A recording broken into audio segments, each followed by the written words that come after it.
بسم الله الرحمن الرحيم. اعوذ باللہ من الشیطان الرجیم بسم اللہ الرحمن الرحیم وبہ نستعین. السلام علیکم ایھا الطلاب الکرام. ہماری گفتگو کا جو موضوع تھا وہ شبہہ وجوبیہ موضوعیہ تھا، جس میں سب کا اتفاق تھا کہ یہاں پر جو ہے وہ براءت جاری ہوگی. تو اسی سلسلے میں ایک تنبیہ کے طور پر نقطہ بیان فرماتے ہیں کہ ان الاتفاق الذی نقلناہ علی اجراء البراءۃ فی الشبہۃ الوجوبیۃ الموضوعیہ. فرماتے ہیں کہ یہ جو ابھی ہم نے اتفاق علماء بیان کیا، نقل کیا کہ شبہہ وجوبیہ موضوعیہ میں جو ہے سب کہتے ہیں کہ براءت جاری ہوگی، تو اس اتفاق سے ایک دوسرا نظریہ بھی یہاں پایا جاتا ہے شبہہ موضوعیہ میں، تو یہ اس سے منافی ہے کہ ینافی ظاہراً، یعنی اس اتفاق سے منافات رکھتا ہے وہ نظریہ جو حکیہ عن جماعت، یعنی ایک جماعت علماء کی ان سے نقل کیا گیا ہے، قید کی گیا ہے، بل نقلت شہرت علیہ، بلکہ وہ نظریہ جو ہے مشہور بھی ہے، کہا گیا ہے کہ یہ شہرت ہے. وہ کون سا نظریہ ہے کہ وَهُوَ أَنَّ الَّذِي لَا يُعْلَمُ مِقْدَارُ مَا فَاتَهُ مِنَ الصَّلَاةِ. وہ یہ مورد ہے کہ اگر کسی کو اپنی نمازوں کی جو فوت ہو گئی ہوں، جو قضا ہو گئی ہوں، اس کی مقدار معلوم نہیں ہے، بحیث تردد بین الاقل والاکثر، اس حساب سے کہ وہ متردد ہے کہ میری نمازیں جو ہیں وہ 9 مثلا فوت ہو گئی، قضا ہو گئی ہیں، اول اکثر یا 10. تو فرماتے ہیں کہ یہ شبہہ موضوعیہ کا مورد ہے کیونکہ اس کو حکم کا پتہ ہے. شبہہ موضوعیہ میں حکم کا پتہ ہوتا ہے، تو لہذا یہاں اس کو حکم کا پتہ ہے کہ اگر میری 9 نمازیں قضا ہوئی ہیں تو مجھے 9 پڑھنی ہیں، اگر 10 قضا ہوئی ہیں تو 10 پڑھنی ہیں. لیکن اس کو یہ جو ہے وہ مردد ہے کہ 9 تھی میری یا 10 تھی مثلا. تو کہتے ہیں یہ جو شبہ موضوعیہ ہے، تو یہاں تو یہ جو اکثر کا فرد ہے، یعنی یہاں 9 جو ہے دونوں احتمالوں میں برابر ہے. پہلی بنیاد پر بھی 9 ہی پڑھنی ہے، جو اگر 10 ہیں تو بھی اس میں 9 تو شامل ہے. باقی بچتی ہے بات اس ایک نماز کی جو 10ویں ہے. تو کہتے ہیں یہاں پر اگر شبہہ وجوبی موضوعیہ میں آپ جو کہا تھا کہ اتفاق براءت کا، تو پھر تو براءت جاری کرنی چاہیے، یعنی اس کو دونوں صورتوں میں 9 پڑھنی چاہیے. لیکن وہ جماعت کیا کہتی ہے؟ یقضی، کہتے ہیں کہ وہ قضا کرے گا حتیٰ یعلم بالفراغ، یہاں تک کہ اس کو فارغ ہونے کا یقین حاصل ہو جائے کہ بھئی میرے ذمہ جو تھا وہ انجام ہو گیا. اور یہ کب ہوتا ہے؟ یعنی بعاتب الاکثر، یعنی وہ اکثر کو انجام دے، یعنی 10 نمازیں پڑھے.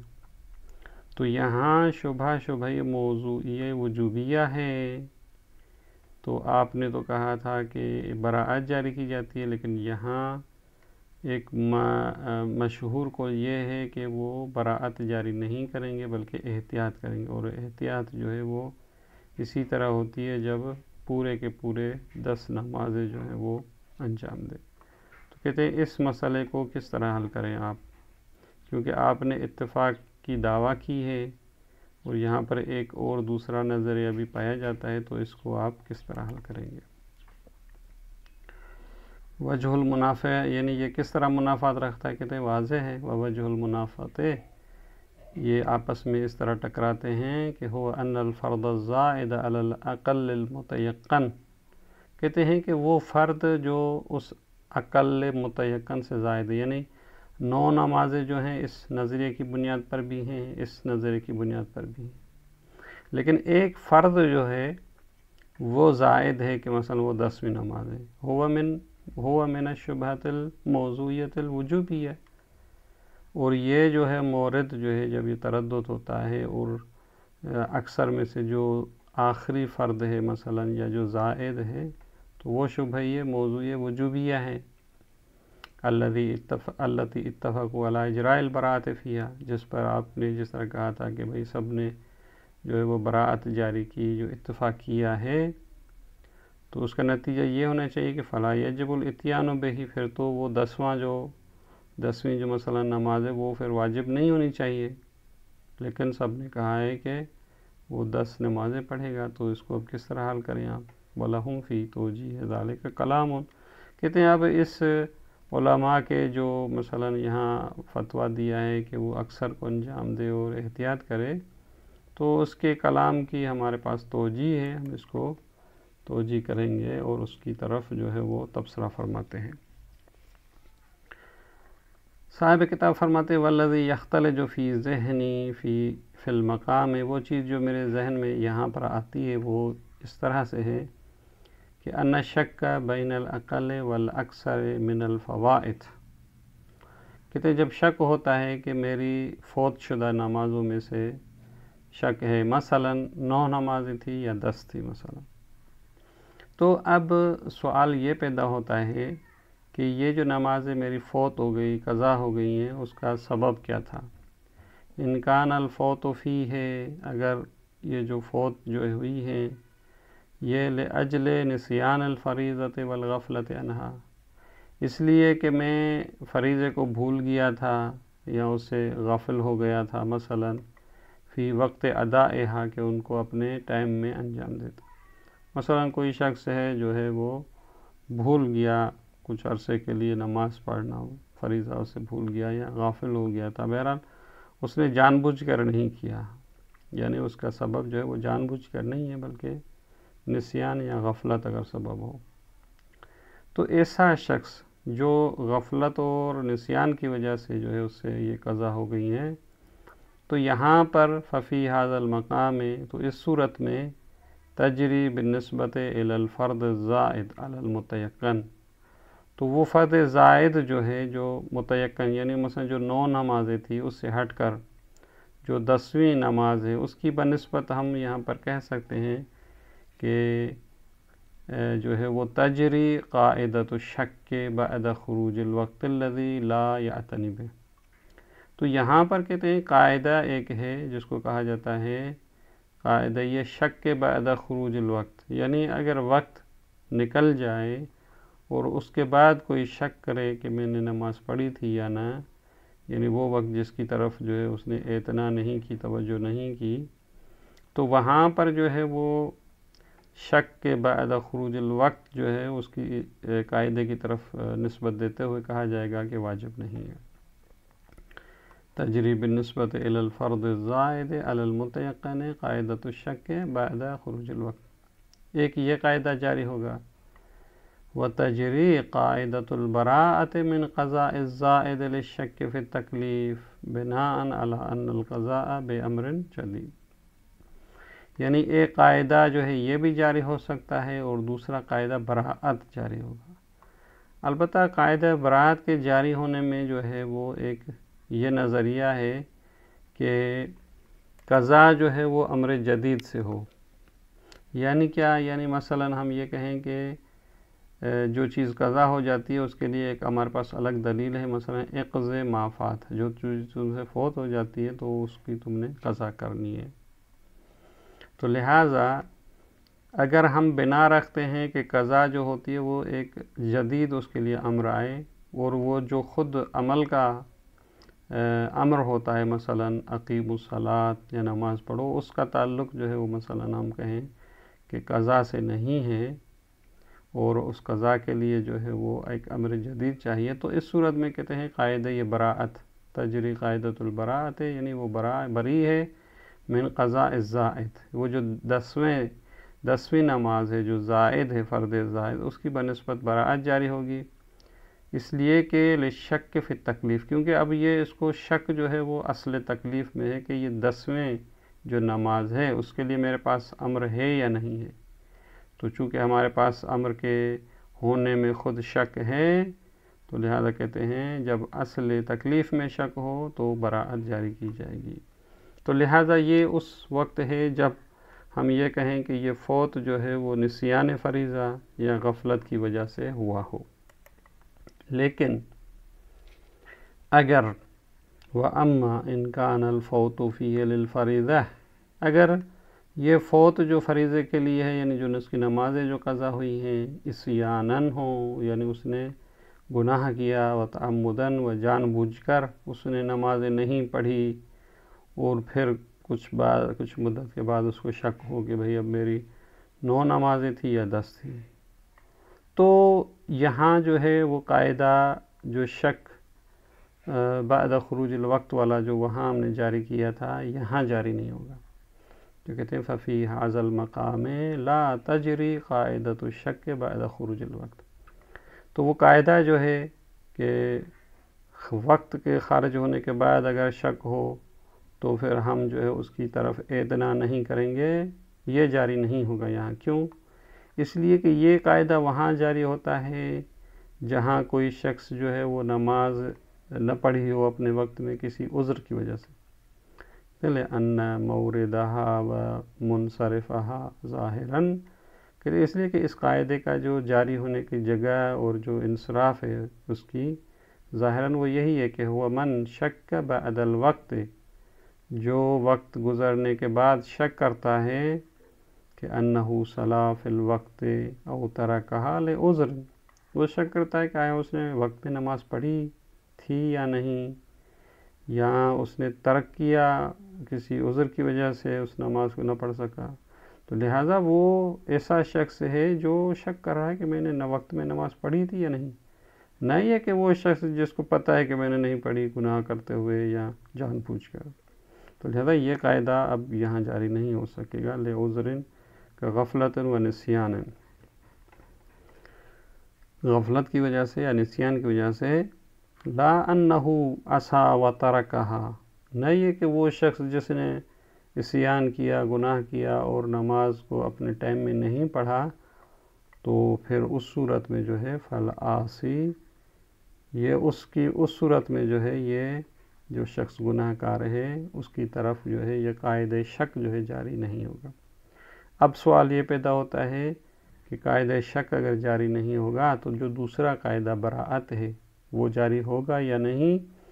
تو اس کے بارے میں فرماتے ہیں فالعاصی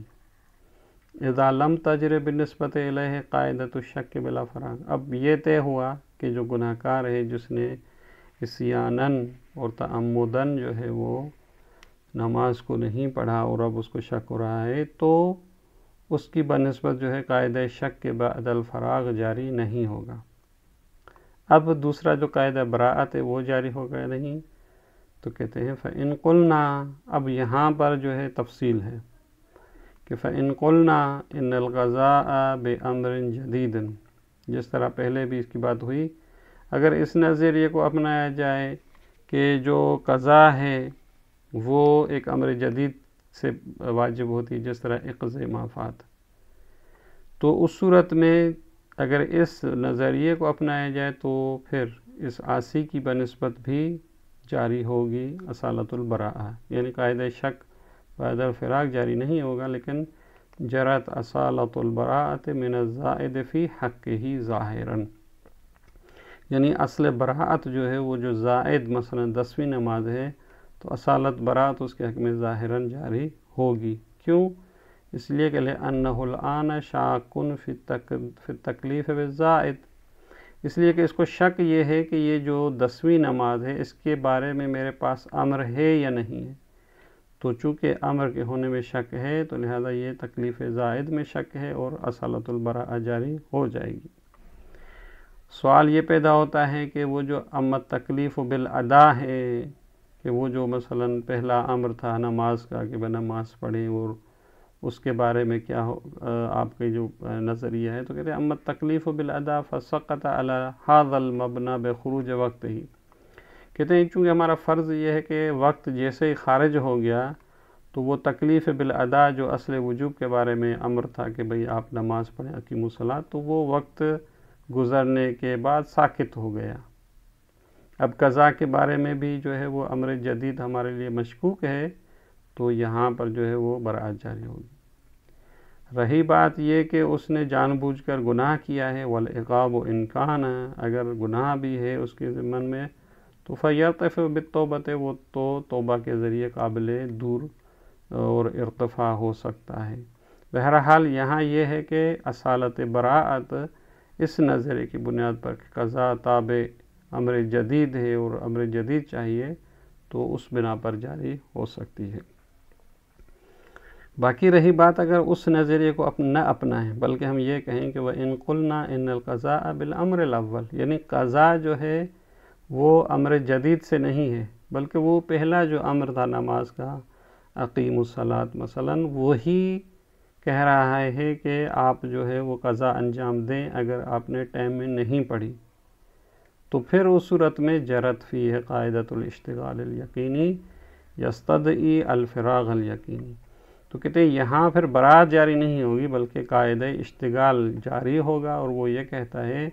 کہ اشتغال یقینی یعنی آپ کے ذمے جو ہے وہ اقیم الصلاۃ ہے، اور آپ نے جب نماز ٹائم میں نہیں پڑھی تو اب آپ اس کی قضا کریں، یستدعی الفراغ الیقینی، کیونکہ آپ فراغ یقینی جو ہے حاصل کرنے کے لیے وہ نماز آپ کو پڑھنی پڑے گی۔ لأنہ الآن عالم، کیونکہ یہ شخص عالم ہے کہ بأنہ کلف بالزائد، کیونکہ اس کو یہ علم تھا کہ یہ جو زائد یعنی دسویں جو نماز ہے میرے لیے، اس کے بارے میں امر تو تھا، کیونکہ امر تو پہلے سے موجود تھا کہ بھئی اقیم الصلاۃ نماز پڑھنی ہے۔ وَشَاكٌ فِي تَفْرِيغِ ذِمَّتِهِ مِنْهُ، اس کو صرف شک یہ ہے کہ یہ جو 10ویں ہے جو نماز میں نے 9 پڑھ لی ہیں، تو آیا 10ویں بھی مجھ سے ساقط ہو گئی، میرا ذمہ فارغ ہو گیا؟ تو کہتے ہیں کہ یہاں جو ہے وہ قاعدہ اشتغال کہتا ہے کہ نہیں، 10ویں بھی آپ کو پڑھنی ہے۔ تو کہتے ہیں یہ جو علماء نے کہا تھا کہ یہاں پر جو ہے اس کو 10 ہی نمازیں پڑھنی ہے، شاید اس بنیاد پر ہو کہ وہ نظریہ یہ ہے کہ قضا جو ہے وہ امر اول سے ہی ہے۔ تو کہتے ہیں لعل هذا هو نظر الذين حكموا بالاشتغال في الفوائد، شاید یہی وجہ ہے کہ انہوں نے جو ہے جنہوں نے یہ کہا ہے کہ جو فوائد اور فوت شدہ نمازیں ہیں وہاں اشتغال آئے گا اور اس کو ساری پڑھنی ہوگی، انہوں نے حکم دیا ہے، شاید اسی نظریے کی بنیاد پر ہو۔ لأن فوت الصلوات الكثيرة انما يكون غالبا بالعصيان، کیونکہ اکثر جو نمازیں زیادہ فوت ہوتی ہوں یعنی جن کی تعداد زیادہ ہوتی ہے، وہ اکثر پھر گناہ کی وجہ سے ہوتی ہے، نہ کہ جو ہے وہ عدم العذر، نہ کہ وہ عذر ہو، چونکہ جو عذر کی وجہ سے ہوتی ہے وہ بہت ہی کم جو ہے وہ فوت ہوتی ہیں۔ تو لہذا یہ نظریہ یہی بن جاتا ہے کہ بھئی یہ قضا امر